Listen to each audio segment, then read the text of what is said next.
माई अमीना ॾाढा मेकअप कई पलंग ते चढ़ी वेठी आहीं। किचन सॼो थावनि में किनो लॻो पियो आहे, उहे धोई नथी। छा इन ॿिनि कमनि जे लाइ मां तोखे नौकराणी रखे ॾियां? मासी, जेकॾहिं थाव मेरा आहिनि त तूं बि हिन घर जी भातियाणी आहीं। अॼु थाव तूं ई धोई वठ। जेकॾहिं अॼु तो कमु कयो त लही कोन वेंदी आहे। ॾिसो त माई, हाणे मां घर जो कमकार कयां ऐं तूं पलंग ते चढ़ी वेही रहो। शर्म कर कुझु। मुंहिंजो शर्म न पुण मासी, मां तुंहिंजी नौकरियाणी न आहियां। घर जो सॼो कमकार मां थी कयां। तूं वेले ते ॿ मानी खाई थी।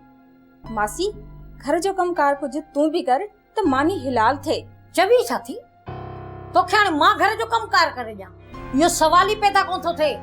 इहो तूं यादि रख त तुंहिंजे एवज़ में मां पंहिंजी धीअ ॾिनी आहे। मां बि निधण की न आहियां जो सॼो ॾींहुं वेही घर जा फर्श मटियां। कहिड़े मूंखे नांग खाधो जो तोखे मां पंहिंजी नुंहुं करे वठी आयसि हिन घर में। मुंहिंजा बि नसीब फिटा जो हिन घर में आयसि। तो जहिड़ी ससु सां मूंखे निभाइणो थो पए। एतिरी आकड़ कर जेतिरी ठही सघई माई। छा थियो आहे? छाते वरी तव्हां ॿिनी अची घर मथे ते खयो आहे? पुट, हीअ तुंहिंजी ज़ाल आहे न, हिनखे अलाह मथो हणायो आहे ऐं हिनखे सम्झाई तूं बि त कोन थो न। ड्राकण खां मुड़े कोन थी। मूंखे ॿुधाईंदव साईं त छाते अची पाड़ो खिलायो अथव? तुंहिंजी मां मूंखे हिन घर में रहण कोन ॾींदी।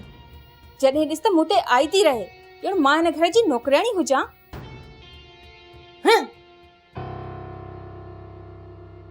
आखिर थियो छा आहे? कहिड़ी ॻाल्हि जे करे धमच रहियो अथव? अमीना, अम्मा तुंहिंजी मासी आहे। मासीअ खे माउ वारो दर्जो ॾिबो आहे। छा कयो अथमांसि? मासी सदाई मूंसां नौकरनि वारो बर्ताव कंदी आहे। अमीना, जेकॾहिं अम्मा तोखे कुझु चए थी तूं ई खणी बर्दाश्त कर।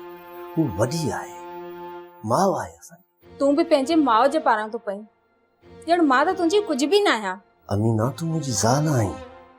मूंखे तुंहिंजो अहसासु आहे, पर आउं अम्मा खे छा कयां? कुझु गुज़री आहे, कुझु गुज़री वेंदी। तूं अम्मा खे रंजाए पंहिंजी ऐं मुंहिंजी क़यामत कारी न कर। छा लाइ पई पिटूं खणी? हा, तुंहिंजी मां भले मूंखे बुरो भलो चए, मां माठ करे वेही रहंदसि बसि न। ड्रामा सीरियल सिलसिला मोहब्बतुनि जा तमाम एपिसोड्स ॾिसो हाणे HD क्वालिटीअ में। विजिट करियो असांजो YouTube channel Sindh TV HD drama.